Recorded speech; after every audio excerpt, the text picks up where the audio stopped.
If he harbored any anger or bitterness, he hid it well behind the famous smile that disarmed even his enemies. The time for the healing of the wounds has come. The moment to bridge the chasms that divide us has come.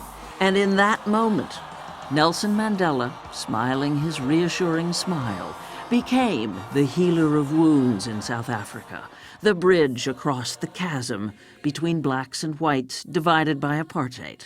That is his legacy.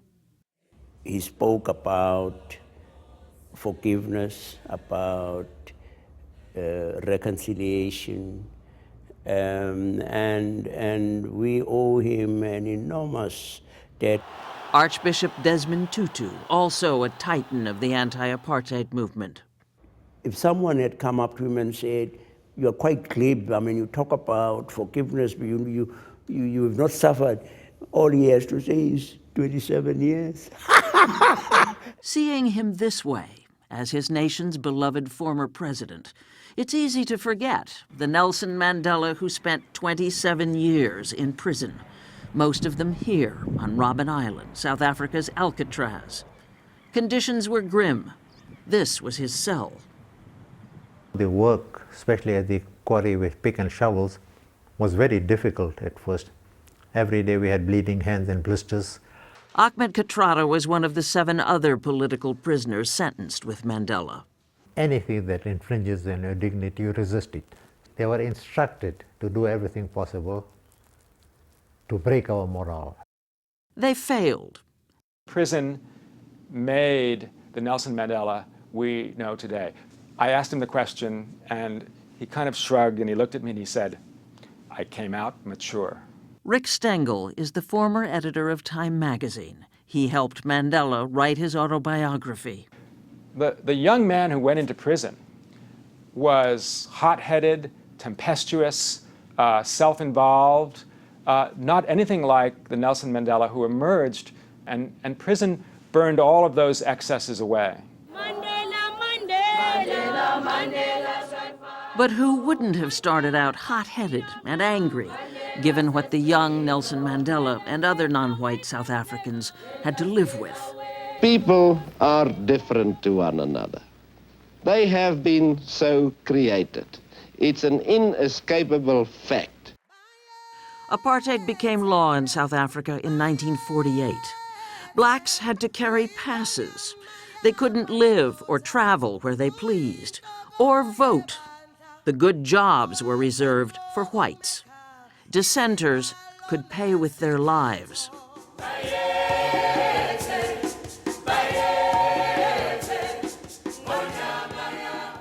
In March 1960, the South African police fired on demonstrators in the township of Sharpeville.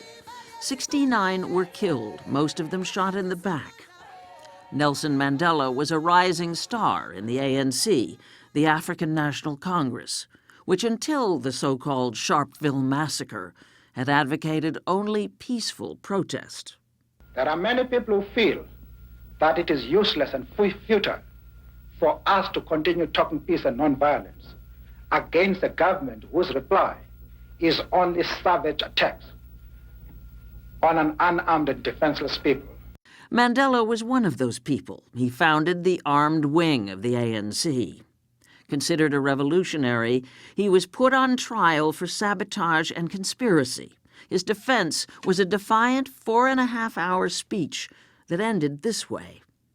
I have fought against white domination, and I have fought against black domination. The ideal of a democratic and free society, he went on. If it needs be, it is an ideal for which I am prepared to die. He expected to be hanged. Instead, he was sentenced to life in prison. But even locked up, Nelson Mandela was considered a terrorist by the South African government.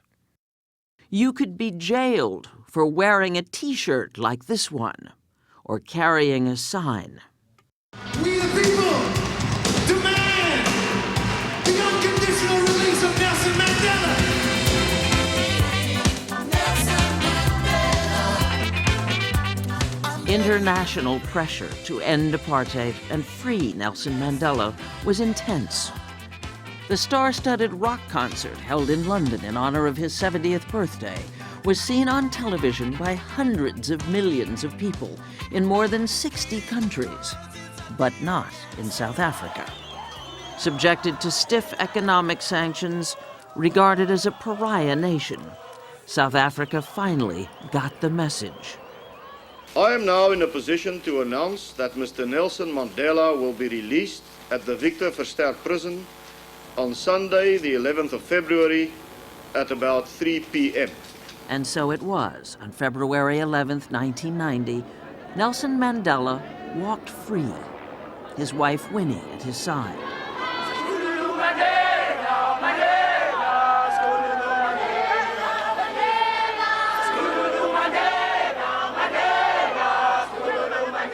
Black South Africa erupted into an orgy of celebration. We begin in South Africa, where it is Welcome Home Day for Nelson Mandela. Martha Teichner is there. Good morning, Martha. Good morning, Charlie. Nelson Mandela has been in Johannesburg now for about 18 hours, but his real homecoming will be when he arrives in Soweto, the sprawling black township he hasn't seen for 27 years. Looking back, amazing scenes. Amandla! Amandla! But these were the really astonishing pictures 4 years later in 1994, when whites stood with blacks in line together to vote in South Africa's first non-racial election to elect Nelson Mandela president.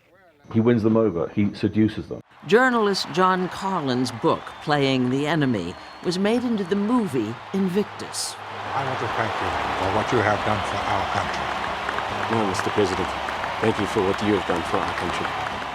There is no better example of how he seduced all races than the day South Africa beat New Zealand in the 1995 Rugby World Cup final. For the first time ever, both black and white South Africans wanting one common goal, which was for the team to win. Rugby had been the white man's sport, the green jersey a potent symbol of apartheid for blacks. But here was South Africa's first black president being cheered as he walked onto the field wearing one. It was the moment when white South Africa crowned Mandela king. And to have achieved that is, I think, one of the great political achievements of all time.